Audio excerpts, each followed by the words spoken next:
Hi, my name is Laura Hill-Rao. I'm the Director of the Civic and Community Engagement Office at Buffalo State. And I'm Aurora Shunk. I'm the Assistant Director of the Civic and Community Engagement Office. A huge thank you to our community partners who are joining us and are offering opportunities for students to come out for Bengals Dare to Care Day to do a day of service project with you. So the Civic and Community Engagement Office is an office at Buffalo State that promotes student involvement in the community. We do that both through working with courses and faculty, as well as encouraging students to do volunteer work through student organizations, clubs, and as individuals. Our goal with all of that is to promote active citizenship and help students understand their role and responsibility as citizens in a community. We also lead numerous initiatives such as the West Side Promise Neighborhood and the Anchor Institution efforts that we'd be happy to talk more with you about that support community priorities. So what Bengals Dare to Care Day is, it's Buffalo State's annual day or morning of service. It's sponsored by our president here on our campus, and the Civic and Community Engagement Office, we coordinate the day. We usually have about 800 students come out, so this is a very large event, and we're really appreciative of your willingness to have our students out with your organization. A significant number of those are first-year students, so they're getting to know Buffalo, and it's a great opportunity for them to get out into our community, get connected, and see themselves as being a part of Buffalo. A lot of athletic teams come out, student organizations, and we even have some classes that join us for it. And we hope that the students that participate will either continue to volunteer with you or see themselves as important members of a community and continue to be involved as they stay with Buffalo State. So to know some of the students and faculty staff you're going to be seeing during the day, the first is our site coordinators. They're here in a purple shirt, and this is who will be leading your team of volunteers. We ask them to introduce themselves when they get off the bus. Again, that's an easy way to do that because they're in those purple shirts, and they'll be there to assist you with supervising and coordinating the project. You'll have a team of volunteers. After you filled out the request form, you indicated how many volunteers you wanted. So they will come to you with work gloves, with garbage bags, with a recycling bag, a first aid kit, some hand sanitizer, water, and some other supplies such as sharps containers if it's deemed necessary. If you do need tools for your project, such as rakes and shovels, there are tool libraries in the city of Buffalo, and we can give you a list of those libraries in order to coordinate tools, but they must be arranged by your organization. So the outline for the day, so that you have an understanding of the plan. So beginning at 8:30, students start coming onto campus, and that's when they're registering and they're checking into a project site. At 9:45, we dismiss them after the president gives them some welcoming remarks and gets everybody excited. They come generally on yellow school buses, but if it's close to campus, they may also walk or take NFTA. So between 10 and 10:30 is when you should expect the student teams to arrive at your project sites. And again, those site coordinators, they should be introducing themselves and getting to know you once everyone is off the bus. If you do have a smaller group, there are sometimes 2 or 3 project drop-off sites, which is why there's this space here in terms of when they will be arriving at your project. We ask that you provide a brief introduction before you get the students to work. It's a 5 to 10 minute overview. If you could talk about your organization, what the mission is, other types of projects that the organization accomplishes, what the purpose and the goals are of that. And then, of course, describe how the work that the students will be doing that day fits in with that mission so that they really understand the context of what they're doing and why it matters. Go into depth about what you expect of them, what you hope to accomplish by the time that they're finished, and then point out any logistical things like where the restrooms are, how to access water, and questions like that. You are welcome to utilize your site coordinator in the purple shirt to help you supervise and have the students stay motivated. So from about 10:30 to 12:30, that's when the volunteers are going to be working on the project with you. And then around 12:30, 12:45, that's when the students and the team will start cleaning up, and they'll also complete a reflection activity. So these are some things that we instruct the site coordinators to help you with. So ensuring that the tools are put away, that they're at a good stopping point, so that you're in a good stopping point with the project itself. And again, use the site coordinators at this time to help you wrap up the project to wherever that might need to be.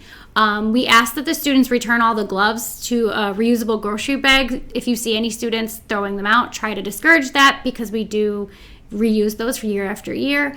And then there's another thing that we help our partners with is the garbage bag. So we can coordinate pickup from the garbage at your organization with the City of Buffalo. And this is just the sheet that the site coordinators will have on their clipboard, and it just helps them to fill out exactly where the garbage is so that we can call the City of Buffalo for the pickup. So they should be wrapping up about 12:45, and we ask the student leaders, the ones in the purple shirts, to do that reflection with the group. And it helps the students to kind of think about both what they did, so what was accomplished, what did they do as individuals, maybe something they've never done before. So what is the next question in that reflection? Why does it matter? What difference did this project make? And how does it connect to the organization's mission? So what difference did it make for your organization and for them as individuals? And then now what? Of course, and that gets back to our point about trying to encourage the students to think about this as an introductory experience and wanting them to engage over a long time. So do you think that you will continue to volunteer? And how is this in context of the students' own kind of civic experience and how they intend to or want to be part of the broader community? Around 12:45, that's when the students will board the bus. They'll be returning to campus. And beginning at 1 o'clock, the students will have lunch on campus. We do invite all community partners who were involved in hosting students to come to campus and enjoy lunch with us as well. So that pretty much wraps up the day. Just to kind of touch base again on some of the main questions we often hear from partners that we went through. So what time do they arrive? They should be to you about somewhere between 10 and 10:30, hopefully sooner rather than later. But occasionally if there are 3 drop-offs, it may be a little bit later. What do we do if it rains? This is a rain or shine event. Students will be showing up to register that morning. So we do ask that you continue the project in some form, even if it is raining.